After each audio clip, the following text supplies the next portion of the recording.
Hola, ¿qué tal? Soy el doctor Jorge Martínez. Bienvenido a este cuarto curso de actualización en pediatría. Para nosotros es un gusto y un placer que usted se haya matriculado y que pueda junto con nosotros aprender estos temas tan interesantes que hemos preparado para este año. El día de hoy iniciaremos con el doctor Gustavo Lazo. El doctor Lazo es inmunólogo pediatra de acá de Costa Rica y él ha preparado un tema sumamente interesante. Se llama inmunología de la alergia, más allá de la histamina. Así que bienvenidos y que disfruten del curso. Bienvenidos. Hoy vamos a conversar sobre inmunología de la alergia y uno de los objetivos más importantes de esta charla es dejar en claro que la alergia es más allá que la histamina, que es lo que todos estamos acostumbrados a ver cuando nos enfrentamos a una situación clínica compatible con esta enfermedad. ¿Cuáles son los objetivos de esta presentación? Bueno, vamos a hacer un refrescamiento general. Vamos a conversar sobre los mecanismos de hipersensibilidad y esto es lo que más vamos a hablar a lo largo de toda la presentación y vamos a tratar de colocarle una cara a los mecanismos de hipersensibilidad en la clínica para luego conversar muy brevemente sobre la marcha alérgica y hablar brevemente sobre la terapia. Para comenzar a hablar de alergia, tenemos que revisar cuál es la función del sistema inmunológico. Y la función principal del sistema inmunológico es preservar la integridad del individuo. Esta preservación de la integridad del individuo se va a dar en tres escenarios fundamentales. El primero es la protección contra antígenos externos, es decir, todo aquello que está fuera del cuerpo.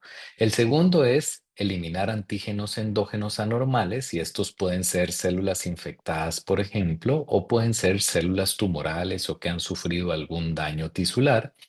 Y finalmente, pues evitar la destrucción. Eso quiere decir que el sistema inmunológico tiene la función de contraer la respuesta inflamatoria una vez que ésta se ha ejecutado o se ha desencadenado ante algún estímulo que la activó. Cualquiera de las disfunciones del sistema inmunológico nos va a producir un aumento de la sensibilidad a antígenos externos, por lo tanto, un aumento en la cantidad de infecciones.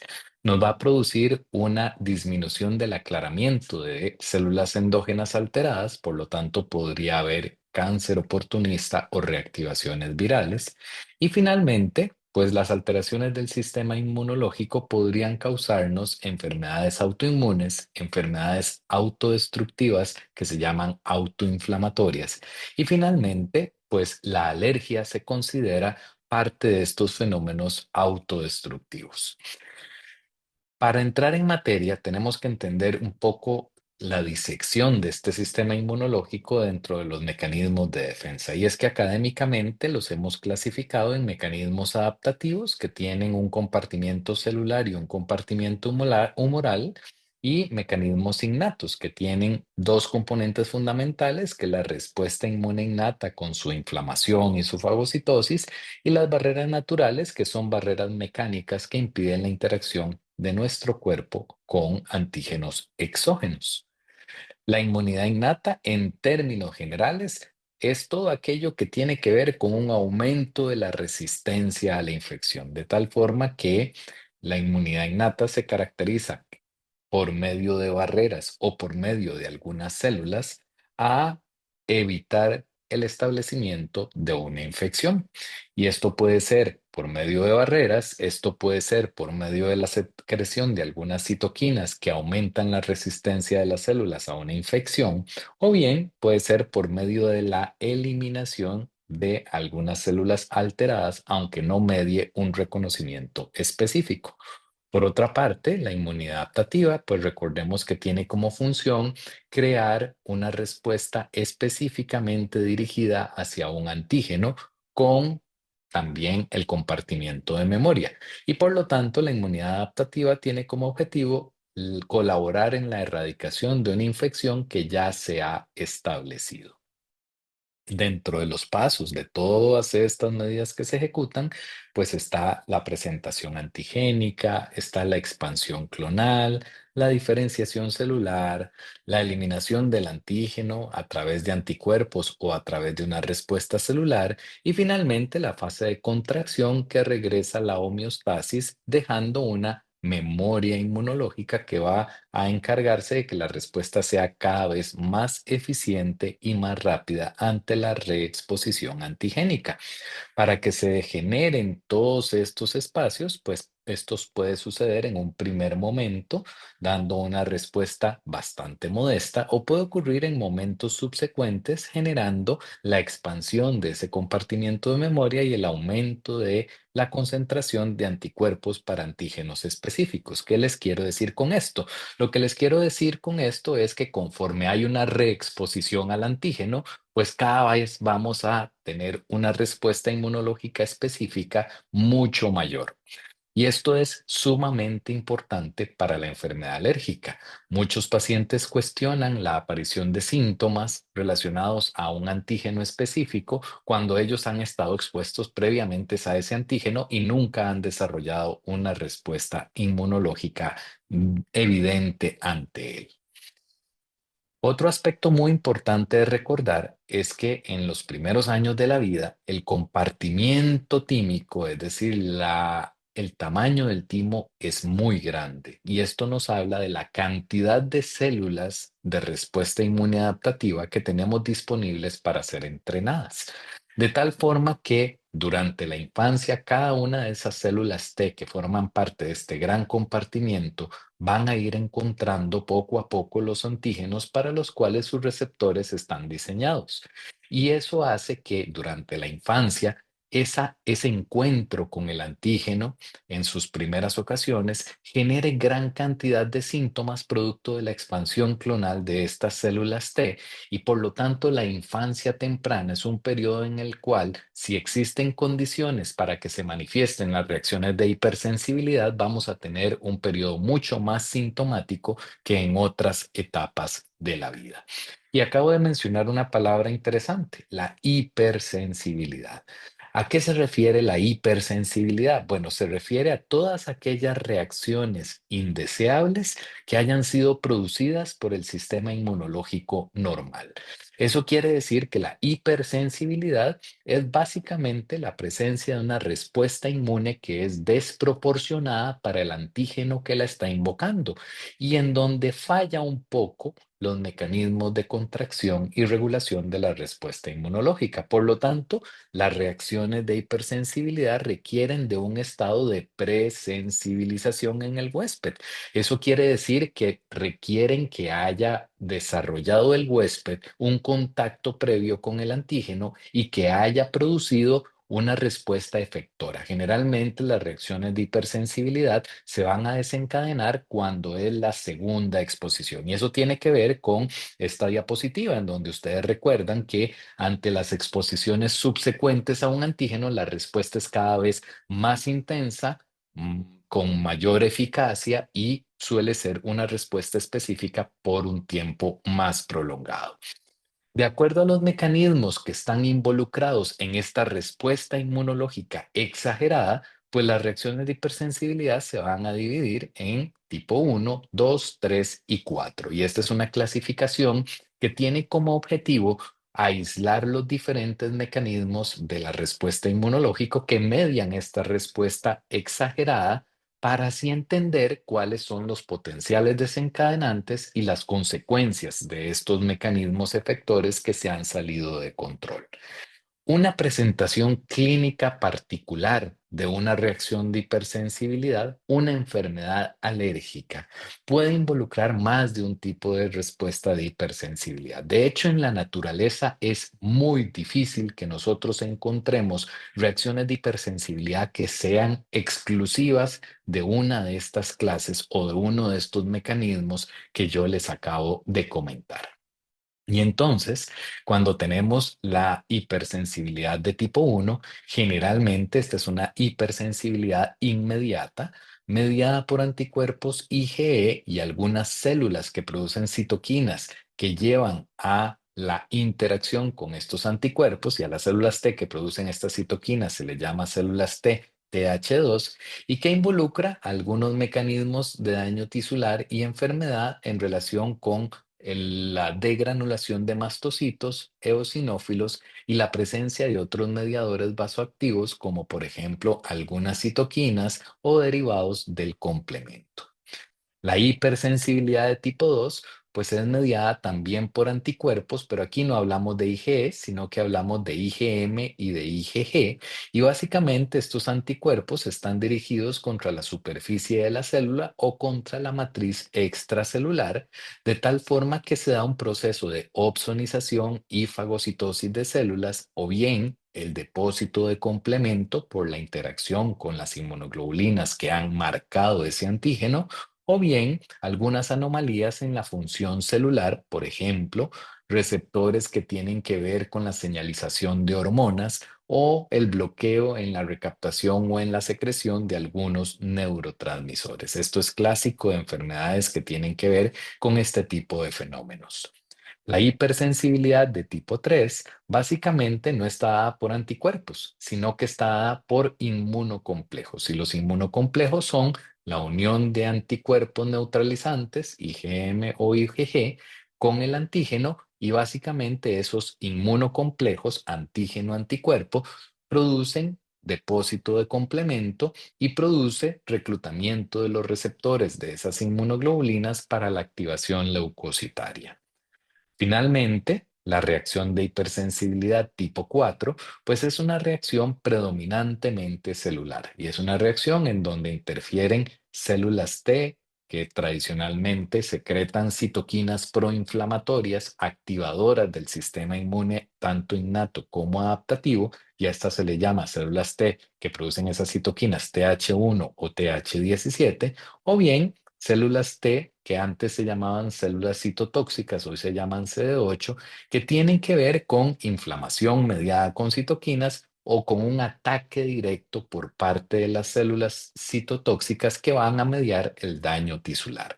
Entonces, como ustedes pueden ver, los tipos de desorden de las respuestas de hipersensibilidad pueden ser por anticuerpos IgE, pueden ser por anticuerpos IgG, por complejos inmunes o por células. Para ponerlo en una forma sencilla, la respuesta más inmediata es la que se asocia a anticuerpos de tipo IgE en la tipo 1, y la más tardía es la que se asocia más al componente celular, que es la tipo 4. ¿Cuáles son los mecanismos que están detrás de este efecto de daño tisular en las reacciones mediadas por anticuerpos? Bueno, básicamente sabemos que la presencia de un anticuerpo unido a su antígeno es uno de los principales factores de la activación de complemento.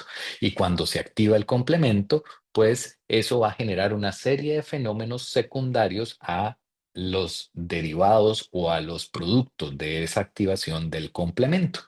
Algunos de estos elementos que tienen, por ejemplo, el antígeno y el anticuerpo unido van a favorecer la fagocitosis. Entonces, uno de los mecanismos efectores de las reacciones mediadas por anticuerpos es la opsonización y fagocitosis.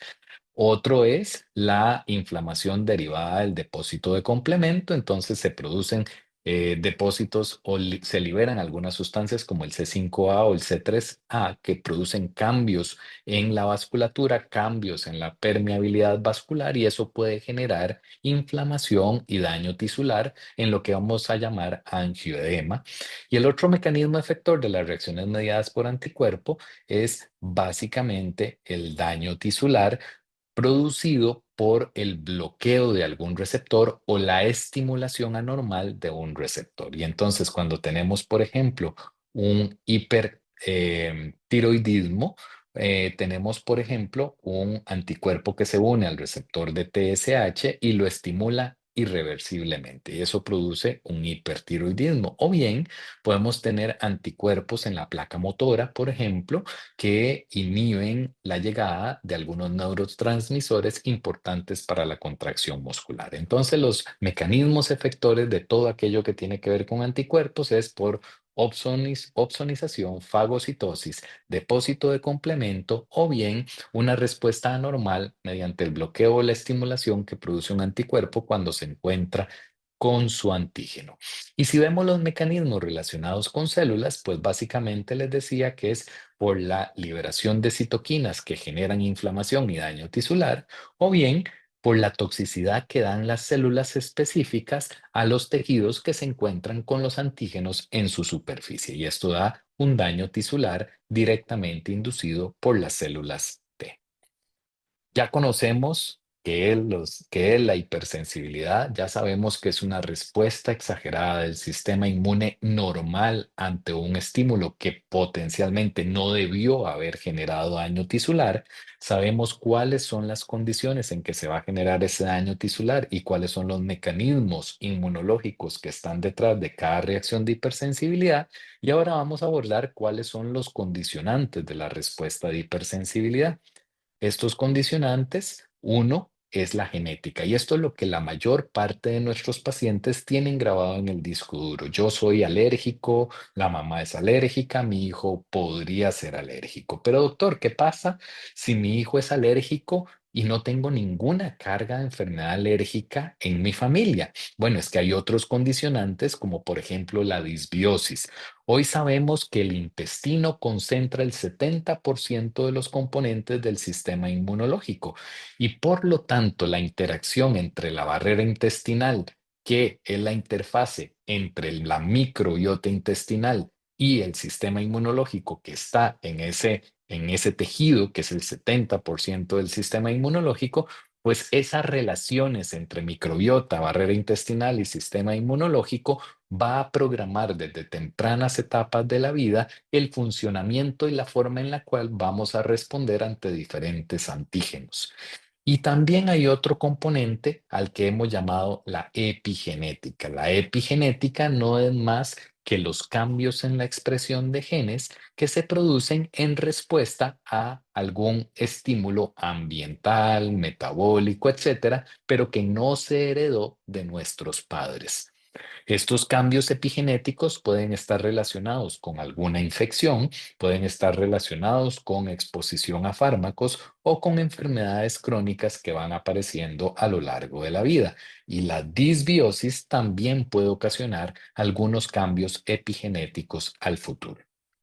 Este señor, para ir hablando un poco de cada uno de estos condicionantes, fue el que descubrió los antígenos de histocompatibilidad humana. Y los antígenos de histocompatibilidad humana son unas especies de canastas o unas especies de platos que presentan el antígeno a las células T. Y como ustedes recuerdan, las células T son aquellas que van a moderar el tipo de respuesta que se va a generar. Entonces, la forma en la cual una célula del sistema inmune adaptativo vea ese antígeno, va a condicionar el tipo de respuesta que vamos a tener. Entonces, no es lo mismo tener un antígeno acá escondido en una ranura a tener un antígeno expresado en la superficie del antígeno de histocompatibilidad o atravesado en el antígeno de histocompatibilidad. Entonces, podemos estar hablando del mismo antígeno, pero en diferentes platos. Y estos platos van a enseñar de más o enseñar de menos las características de este antígeno. Y esto explica por qué tenemos cierto patrón de herencia a la hora de reaccionar ante determinados estímulos. Y este patrón de herencia está determinado por los antígenos de histocompatibilidad que se hereden de papá o que se hereden de mamá. De tal forma que de papá vamos a heredar el 50% de nuestra información para un antígeno de histocompatibilidad y el otro 50% viene de nuestra madre. Eso permite que haya una variabilidad interesante en la población a la hora de presentarle antígenos a las células T y por lo tanto las células T lo van a ver de manera diferente si está más expuesto o menos expuesto y va a reaccionar de manera diferente en diferentes personas. Existe también, les decía, la epigenética. Y la epigenética son, como les decía, los cambios en la expresión de genes que se deben a procesos de metilación, a procesos de acetilación, y estos procesos de metilación y acetilación del ácido desoxirribonucleico, que es el que codifica para las diferentes proteínas de nuestro cuerpo, pues está condicionado por algunos agentes infecciosos, de tal forma que cuando nos exponemos tempranamente en la vida a un virus respiratorio sincicial, pues eso ocasiona metilación de histonas y puede activar la expresión de genes TH2, que les decía que son genes que producen citoquinas con un fenotipo que media las reacciones de hipersensibilidad tipo 1 y tipo 2.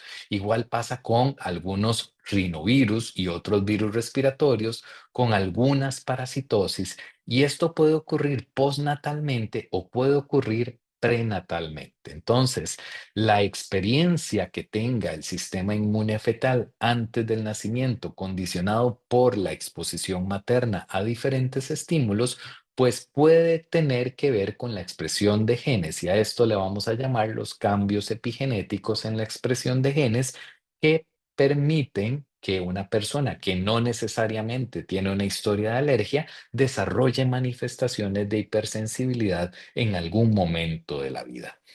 Y les decía que hay una interacción con el ambiente.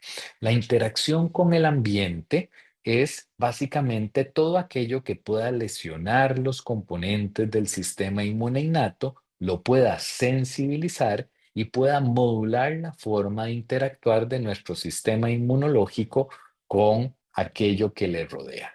Y algo de lo que está mejor descrito y mejor estudiado es la microbiota intestinal. La microbiota intestinal es básicamente esa fauna, toda esa cantidad de microbios que habitan el intestino y que van a producir una serie de mediadores y una serie de sustancias para autoperpetuar las especies, con el objetivo de crecer, fortalecer la barrera intestinal y producir señales del sistema inmune que son señales de tolerancia inmunológica. Entonces, la presencia de cierta microbiota intestinal induce citoquinas tolerantes y unas células T que se llaman células T reguladoras, mientras que todo aquello que la altere, todo aquello que genere disbiosis, va a producir inflamación. ¿Y qué modula la microbiota intestinal? Pues lo que comemos, básicamente ciertos alimentos, sobre todo en la alimentación temprana del lactante, fortalecen y consolidan una microbiota saludable, y aquellas agresiones sobre la microbiota que tengamos a lo largo de la vida van a predisponer a enfermedades alérgicas. Y dentro de estos factores, pues está la hiperhigiene, está el exceso de antibióticos, está la comida basura.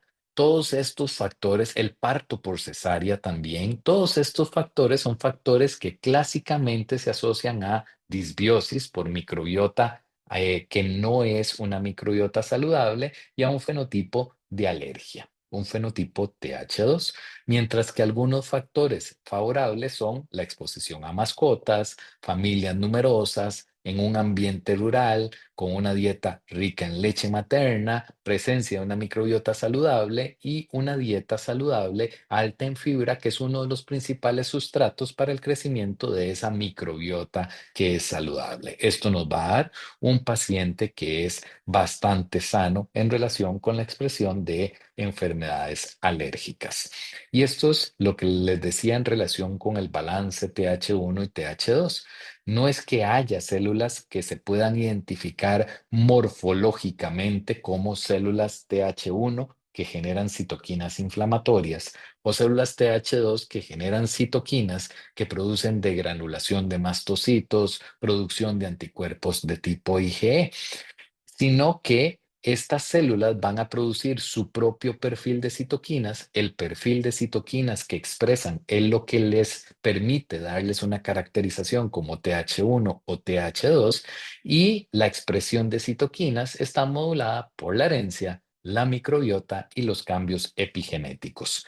El balance TH1-TH2 está regulado básicamente por citoquinas que son secretadas por unas células que se llaman T reguladoras, que se producen del contacto con una microbiota saludable a nivel intestinal. Y es que estas citoquinas pueden ir por un estímulo autocrino hacia la célula T que la produjo, paracrino hacia otras células que están en la contigüidad, o pueden migrar por el torrente sanguíneo y programar el funcionamiento de todo nuestro sistema inmunológico a distancia. Vamos aterrizando en las reacciones de hipersensibilidad. Entonces les decía que son reacciones indeseables producidas por el sistema inmunológico normal y sus acciones normales. Es decir, van a ser una respuesta desproporcionable que genera efectos secundarios en ese individuo. Requieren de un estado presensibilización, es decir, de la exposición previa para que se genere la respuesta específica, y de acuerdo a los mecanismos involucrados, teníamos que eran cuatro tipos. Una presentación clínica, como les decía, logra más de un tipo de hipersensibilidad. Tipo uno. Bueno, la tipo uno es la que más vamos a conocer como alergia. Y básicamente esta reacción de hipersensibilidad tipo uno pues puede causar molestias leves o puede causar la muerte, dependiendo si es localizada en un órgano, involucra varios órganos o involucra el estado hemodinámico. Por supuesto, generalmente estas reacciones son muy rápidas, entre 15 a 30 minutos de la exposición antigénica. A veces pueden tardar un poquito más, pero no suelen superar las 24 horas antes de la aparición de los síntomas, e involucra diferentes tejidos. La piel, y aquí se manifiesta como urticaria o como eczema; los ojos, y aquí se manifiesta como conjuntivitis alérgica; la nasofaringe, que se caracteriza por rinitis alérgica o rinorrea persistente. Algunas reacciones de hipersensibilidad tipo uno por alergia a alimentos pueden dar manifestaciones del tracto gastrointestinal, generalmente en forma de una gastroenteritis recurrente o persistente, y también pueden afectar el tejido broncopulmonar, generando un fenotipo clínico de broncoespasmo, ya sea semejante o compatible con el diagnóstico de asma. Les decía que es mediada por IgE. Es necesario que nos expongamos a un alergeno que sea soluble, y esto va a involucrar la activación y degranulación de mastocitos que se va a amplificar o modificar por plaquetas, eosinófilos y neutrófilos. La molécula de inmunoglobulina E se une a su receptor en los mastocitos, y cuando este receptor tiene moléculas de IgE y el antígeno forma puentes entre estas moléculas, vamos a tener todas las manifestaciones clínicas que yo les acabo de mencionar. Gráficamente, aquí ustedes pueden ver la célula B que está produciendo IgE porque recibió una señal TH2 por la reexposición a un antígeno que desencadena esta respuesta anormal. La IgE se pega a sus receptores en los mastocitos, el antígeno forma unos puentes que permiten la liberación de estos mediadores y la generación del daño tisular. Otros estímulos que inducen la degranulación no necesariamente tienen que ver con IgE, de tal forma que ustedes pueden tener un fenotipo idéntico al que acabamos de ver, mediado por inmunoglobulina E, pero inducido por estrés, por ejercicio o por otros mecanismos que no tienen que ver con un anticuerpo específico, de tal forma que estos mediadores, histamina, leucotrienos, prostaglandinas, pueden ser liberados aún en presencia, perdón, en ausencia de una inmunoglobulina E. Algo interesante es que esto nos permite dirigir la farmacopea que vamos a utilizar para estas reacciones de hipersensibilidad tipo uno. Y entonces aquí podemos usar antihistamínicos, podemos usar inhibidores de leucotrienos, podemos usar antiinflamatorios de tipo esteroideo, dependiendo de la intensidad y la magnitud de las manifestaciones clínicas que tenga ese paciente. En la hipersensibilidad de tipo 2, que yo les decía que no existe una reacción pura, generalmente es una combinación de reacciones, pues aquí tenemos hipersensibilidad citotóxica. Entonces hay destrucción celular, pero aquí lo que pasa es que los tejidos están marcados con IgG o IgM. Esto activa la vía clásica del complemento, se genera fagocitosis, opsonización y daño tisular. Aquí son muy importantes los fagocitos y las células NK. Los antígenos normalmente en la tipo 2 son antígenos casi siempre endógenos, pero también pueden haber algunos exógenos y la reacción toma desde minutos hasta horas. Suele ser un poco más tardía. Entonces es esta típica reacción que se presenta horas después de la exposición antigénica y que es inflamatoria desde el punto de vista de fagocitos. Afecta muchos órganos y tejidos y puede manifestarse básicamente como disfunción del tejido que se está inflamando. Y cuando ustedes hacen una biopsia no encuentran gran cantidad de eosinófilos y mastocitos, sino que lo que van a encontrar son células inflamatorias agudas como neutrófilos y macrófagos. También tenemos la reacción de hipersensibilidad tipo 3 o también la conocemos como la hipersensibilidad de complejos inmunes. Aquí tenemos un antígeno y un anticuerpo que generalmente van a producir la activación de cascadas de complemento y el daño tisular en los tejidos en que ese antígeno y ese anticuerpo se depositan. Y aquí tenemos, por ejemplo, el lupus, que genera reacciones antígeno-anticuerpos, que produce manifestaciones en piel. Podemos tener, por ejemplo, la unión del antígeno y un anticuerpo contra aspergillus, produciendo inflamación pulmonar. A nivel de riñón, cuando se depositan complejos inmunes, se genera una nefritis. A nivel de vasos, cuando se generan depósitos de complejos inmunes, se genera una poliarteritis. Y cuando se genera depósito de complejos inmunes en las articulaciones, pues eso nos da un fenotipo de artritis inflamatoria crónica. Esta reacción de hipersensibilidad tipo 3 es antígeno y anticuerpo, juntitos se depositan y por este depósito se produce la inflamación y el daño tisular. Y finalmente, hipersensibilidad tipo 4, que es la reacción mediada por células o reacción de hipersensibilidad retardada, se asocia a muchas enfermedades autoinmunes e infecciosas. El clásico ejemplo de esta reacción de hipersensibilidad celular es la tuberculina y por lo tanto, cuando nos exponemos a tuberculosis, lepra o micobacterias en general, ese es el tipo de fenómeno que se ve en los tejidos afectados. Igual pasa en la histoplasmosis, en la leishmaniasis y la hipersensibilidad tipo 4 tiene que ver con alergias crónicas como la dermatitis de contacto a metales pesados, a hiedra o algunos otros antígenos. Esta reacción de hipersensibilidad tardía puede ser de contacto, por ejemplo, dándonos un eczema, la reacción de tuberculina, dándonos induración local, o puede ser una reacción donde se empiezan a llegar y reclutar un montón de células generando un granuloma.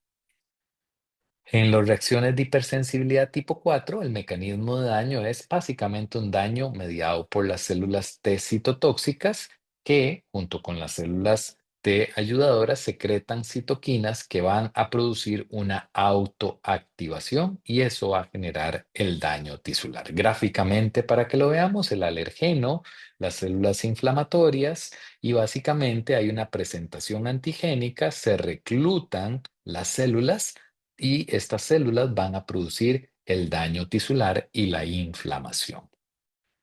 Muy bien, entonces todo esto para decirles que la tipo 1 es muy rápida, la tipo 2 de minutos a horas, la tipo 3 de horas a días y la tipo 4 generalmente de varios días. Una va a ser una reacción muy dramática con eosinófilos basófilos, tipo 2 con anticuerpos, tipo 3 con complemento y neutrófilos por complejos inmunes y tipo 4 por células. Todo esto se va a manifestar en nuestros pacientes en diferentes fenotipos clínicos y hay un fenotipo clásico que es al que le llamamos en inmunología la marcha alérgica. La marcha alérgica determina la forma en la cual nos vamos sensibilizando a diferentes antígenos a lo largo de la vida. Y entonces, lo primero que hacemos en nuestra vida es comer y entonces las enfermedades alérgicas del tracto digestivo, cuando ocurre una mezcla entre epigenética, genética y disbiosis, pues es una de las principales fenotipos que vemos en la vida de enfermedad alérgica. Posteriormente se desarrollan los eczemas, que recordemos que son enfermedades alérgicas que tienen que ver no solo con tipo 1, sino con otros mecanismos como tipo 2 y tipo 4. Posteriormente en la vida pues nos exponemos al asma, generalmente cuando ya hemos tenido cambios epigenéticos que tienen que ver con los contactos ambientales. Y finalmente llega la rinitis. Les recuerdo que ninguno de los mecanismos de hipersensibilidad que ocurren en estos eventos es puro. Por lo tanto, generalmente hay alguno que predomina, pero hay una combinación de factores, de tal forma que no siempre vamos a encontrar IgE en todas las enfermedades alérgicas. Y la IgE específica no necesariamente es el culpable de todos los fenómenos que nosotros estamos viendo en nuestro paciente.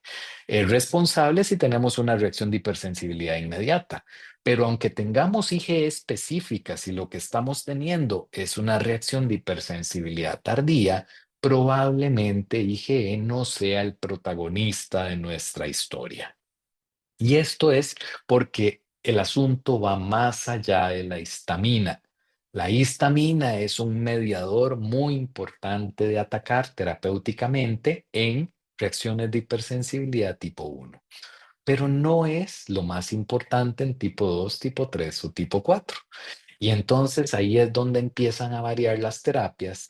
Detrás de la histamina pueden haber otros ayudantes en el manejo de la hipersensibilidad tipo 1, pero detrás de los otros mecanismos de hipersensibilidad necesitamos otras moléculas. Y estas moléculas pueden ir desde sustancias muy tóxicas como los esteroides hasta bloqueadores de citoquinas. Cuando tenemos enfermedades con mecanismos de hipersensibilidad que producen un daño tisular y que no se logran compensar con tratamientos inmunomoduladores clásicos, pues tenemos que entrar con el bloqueo de citoquinas, con inhibidores de algunos mecanismos de activación celular, como la calcineurina, con inhibidores de moléculas de enlace o lo que llamamos checkpoints, que son los inhibidores de JAK, con otros bloqueadores de citoquinas, dependiendo de cuál es el mecanismo de hipersensibilidad que está detrás de la enfermedad. De tal forma que la alergia, mis queridos colegas,